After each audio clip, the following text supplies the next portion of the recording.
Hey folks, this is Kelani. I know a lot of players are probably looking forward to the future, or at least hoping there's a decent future to look forward to with Battle for Azeroth, which includes wondering what awesome news we might get from BlizzCon, whether or not patch 8.1 is actually done and dusted and ready to go sometime soon, and ultimately whether or not we'll all stay subbed for the next few months.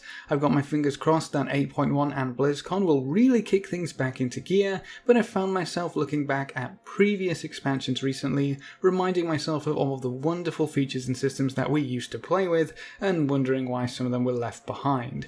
I think quite a few of the features which really stuck out to me would fit pretty well within the current version of World of Warcraft, and might even help with some of the larger issues that Battle for Azeroth has right now. So here's 5 removed features, which I think should be brought back in some capacity sometime in the future.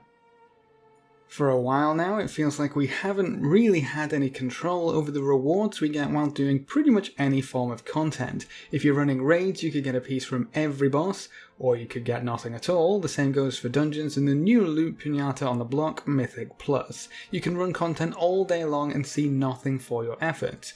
That's not really anything new. The luck of the roll has always decided your overall rewards in World of Warcraft and pretty much every RPG ever made. That's just part of the deal, really. But what happens if you get really unlucky? Usually there's some form of token or currency which you can get alongside everything else, which you can turn in for an item of choice, just to make sure that even if you get nothing at all, you can still work towards an item or two for just taking part in various forms of content.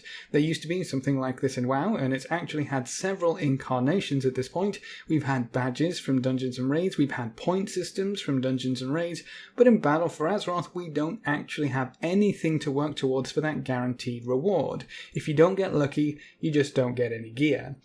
Thankfully, there are a few handouts here and there: 370 gear from the first warfront you complete each cycle, 370 gear from the Arathi Highlands world boss, 355 gear from world bosses in general, and 340 gear from a variety of places. But even all of those rewards have RNG elements to them. You can't decide which piece of gear you get, and ultimately it feels a lot like the choice has been removed from the game. Just imagine if you could head on over to a vendor after a week of nothing but AP, and more AP.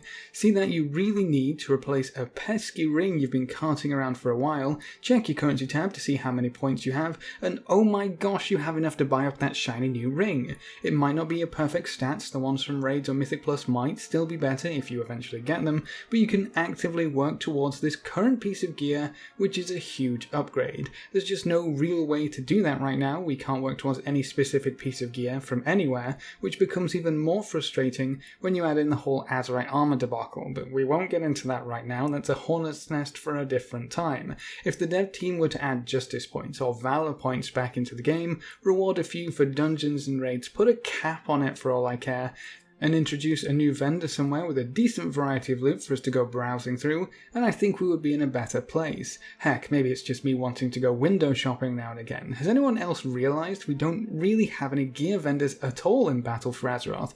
I used to have quite a bit of fun looking through all of the items, deciding what I would get first and go from there.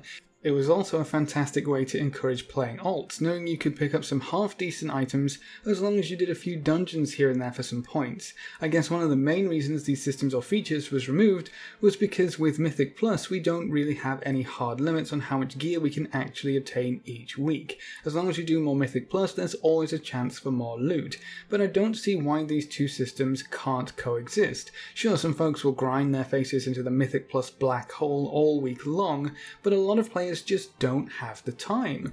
These vendors of old would be a perfect little bridge to make sure everyone could get a few pieces of loot here and there, but the most important thing is that they can work towards it. They can see their points go up, they have a set target in mind, and they know when they can afford that specific upgrade. That feeling alone would make justice points worth bringing back. All throughout Legion we were asking for something similar for legendary items, and as soon as it was introduced, the legendary system felt miles better, mostly because you now had something to track, and you had a goal in mind. Previously, you were just keeping your fingers crossed while wading through the pitch black maze of bad luck protection. If they really want a sacrificial lamb, take the reroll system. It hasn't given me anything but artifact power this entire expansion anyways. This had mainly been a PvE problem until pretty recently. This weird loot can only be gained through random reward methods infected the PvP reward system in Legion, and it hasn't gotten any better in Battle for Azeroth. If you haven't polished your sword or brushed the dust off your staff and taken the fight to the opposite faction recently, you might be a little confused to learn that there are no PvP vendors anymore. It's probably due to how honor works and it's not really being a currency, but that's hardly an excuse when we have the marks of honor anyways. They could have created a new badge or mark for Battle for Azeroth and called it a day, but instead they decided to lock a lot of your PvP rewards behind a weekly conquest cap. I mean, I guess that sort of works like Justice or Valor points from back in the day, except you never get to choose your reward. The rewards are all fixed, and you have to work your way through them no matter what gear you might be wearing. This gets a little weird if you PvE and PvP at the same time, because chances are your PvE gear will become available before your PvP stuff, and you'll just have so much PvE gear that you don't really end up needing the PvP gear. So for the first few rounds of loot from your weekly conquest cap, you might find that you aren't interested in any of the gear at all, which can feel pretty deflating. If there was a vendor you could hop on over to and spend a bit of your hard-earned PvP currency, you could choose exactly which items to get and in which order. But alas, we must be spoon-fed everything, regardless of if we don't like broccoli. Shoulders. If you PvP and PvE, it can get pretty bad, but it's also an issue if you just PvP. You can still get gear from winning battlegrounds or arenas if you get a little lucky, and the rewards can end up being pretty lucrative if you get a high enough rating, but your weekly conquest rewards will keep chugging along as per usual, even if you manage to get an entire set under your belt from random rewards. So you'll be sat through worthless reward after worthless reward to the point where it just doesn't make sense anymore. Adding in a currency to collect and a vendor to spend it at for the various gear pieces would be more enjoyable, give players more choice when it comes to buying the gear they want, make it so we could actively work towards any piece of gear on offer, and give us another vendor to go window shopping at. It's the perfect storm, and it's not even a new idea. Previous expansions made use of PvP vendors, which really makes me question why the dev team decided to remove it in the first place. While it seems like we can't really make headway when it comes to collecting the gear we really want, Battle for Azeroth has also taken a bit of an interesting turn when it comes to personal character progression. All throughout Legion we poured our hearts, our souls and a boatload of artifact power into our artifact weapons, only to have them snatched away from our grasp, drained of all their wonderful powers and thrown into the sands of Silithus. Alright, well, I threw mine into the sands. My bank space is pretty scarce right now, and our artifact weapons really are just junk items in Battle for Azeroth. Who needs a useless item which just takes up space? Alright, so these artifact weapons didn't have to continue their story. It kind of makes sense that we would lose our powerful items of lore to help heal the wounds of Azeroth, and let's be honest, it's just a really convenient way for Blizzard to move on to the next progression system. But that's where my main issue lies with this whole deal. I don't really care if the weapons themselves come back, but I feel like the artifact system that we had during Legion was vastly superior to the artifact system that we have in Battle for Azeroth. In Legion we had a lot of little talents to look over, and a few major ones to work towards. Every artifact level felt like you were progressing and allowed you to put another little point into your weapon. Sure, plus 1% crit on a specific ability won't actually do that much for your throughput or performance overall, but at least we had the power and the choice to slot that trait point in. We got to spend our artifact power that we've been spending hours and hours farming up in Maw of Souls, and we spent it on what we wanted. In Battle for Azeroth, I don't really care about the Heart of Azeroth at all. If I get another level, cool. A few extra stats. That's neat. It has nowhere near the same impact as the artifact trait system, mainly because there isn't really anything to aim for. You can look at your Azerite armor and see what level amulet you need to unlock your next power, but if you're past the first 2 rings, it really doesn't matter after that. You're not going to get anything super exciting from the 3rd ring, unless maybe you're a tank, and the last tier is always a plus 5 item level bonus. There's no draw, there's no reason to want to go out of your way to farm up some extra artifact power, which might be a good thing for a lot of players, but it's also just kind of boring.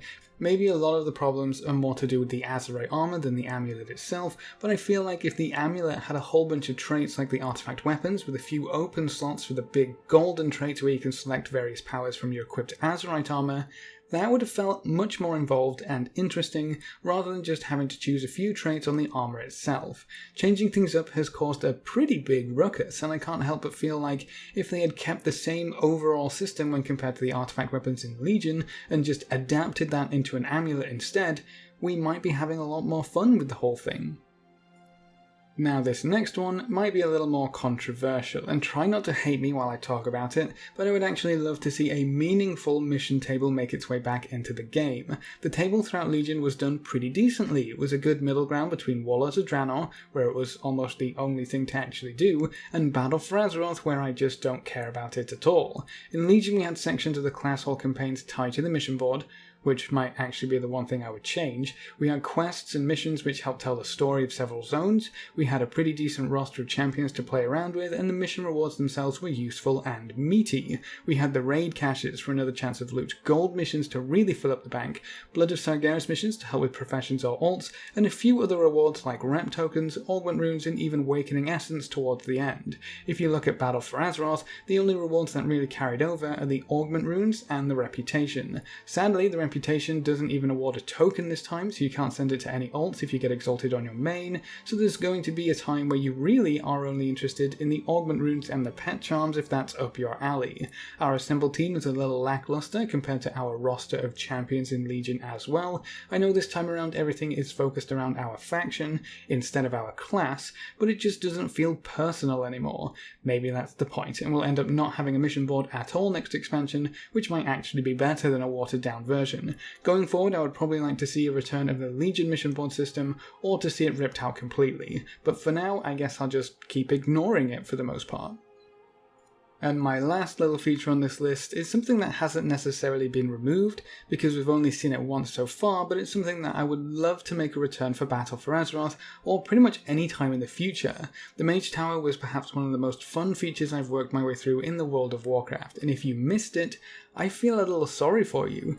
The Mage Tower set up several challenges which were designed to be difficult and were designed to take a lot of effort to get through. I'm talking about dragging down spells from your spellbook that you haven't used in years, shackle undead for the priests, move pet for the hunters and mages, and making sure that interrupt was in a prime location because lordy knows you're going to be using it.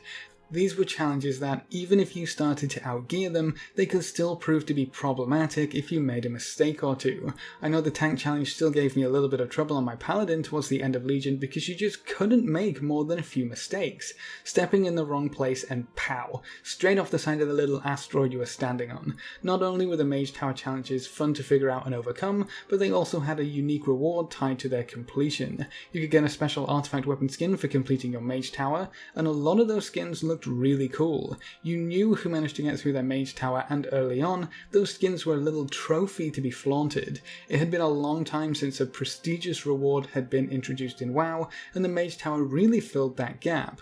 It was a prestigious reward that everybody could work towards, and it was a solo challenge. I really hope we get something similar in Battle for Azeroth, and honestly every expansion to come. There should always be a challenge and a reward to go along with it, although in BFA we can't really get any new skins for our artifact, so maybe something a little more exciting could be waiting for us a few patches down the line. Naga Towers in Nazjatar, Old God Towers in the middle of the sea, N'Zoth Towers which are actually just his tentacles. There are so many places the Mage Tower system could be implemented, and I think it would be a great feature to bring back into the game. Now, while working my way through this list, I actually had a few honourable mentions. These are features or systems which I feel were useful and could still maybe fit into the game right now, but they might not be quite as popular or far less likely to actually be re-implemented into the game. Master Loot had been a pretty big discussion ever since we found out personal loot was going to be mandatory for everyone everywhere, and honestly I really don't think we'll see Master Loot again anytime soon. We've been talking about choice quite a lot in this video, choice or agency, whichever term applies best, I guess, and this loot change seems to tie in quite nicely to that whole discussion. I don't think they want us to have the choice of who gets what loot where the first few times around, which can be very frustrating, but they seem very set with their current course. The same goes for tier sets, and while I know we wouldn't have seen our first tier set right now in Battle for Azeroth, because the first raid usually doesn't have one, I can't help but feel like the Azerite armor shenanigans could have been avoided if the tier sets were still a thing, and the whole artifact system wasn't turned on its head. It remains to be seen whether these new Azerite traits in patch 8.1 will really be able to replace our tier sets, so I'm going to put that little talk on hold until we can actually play with our tier set replacements. And the last item that could have been on this list, which might be the most controversial one, is Legion Legendaries, or I guess just Legendaries because we wouldn't be playing in Legion anymore. I think the Legendary system from Legion definitely had its flaws, but by the end of the expansion, and with the addition of the vendor so you could actually buy the Legendaries you wanted, I think the system worked really well. It's a shame that right as it started to flourish, it was wiped from the face of Azeroth. If they had continued with the Legendary system, moved around effects and abilities, and come up with a few new ones, I wonder how Battle for Azeroth would feel right now. I think Legendaries are definitely one system which will clash quite badly with the Azerite armor system, mainly because half the traits on Azerite armor were stolen from Legendary effects, so that's probably a case of one or the other. But I would probably take Legendaries over the Azerite armor right now. We'll see if that changes in 8.1. All in all, it seems like Blizzard feels like they always have to reinvent the wheel, time and time again, expansion after expansion. Sometimes they reinvent something pretty cool, but they have left a few golden eggs behind over the years. I think some of the features in this video would be a great addition to the current game, and I hope we see something similar in the future. But those are 5 removed features that I would like to see brought back, and a handful of extras which are fun to talk about. What about you? Are there any features from past expansions you would love to see make a return? Is there anything that I missed off of this list? Leave all your thoughts in the comments section below. A big thank you to all of our supporters over on Patreon. You can see their names floating by on the screen. If you want to join these lovely guys and gals, you can find a link in the description below. Remember to leave a like just below the video before you leave. If you want to see more, make sure to subscribe. But apart from that, thanks for watching folks, good luck and have fun, and as always I will see you next time.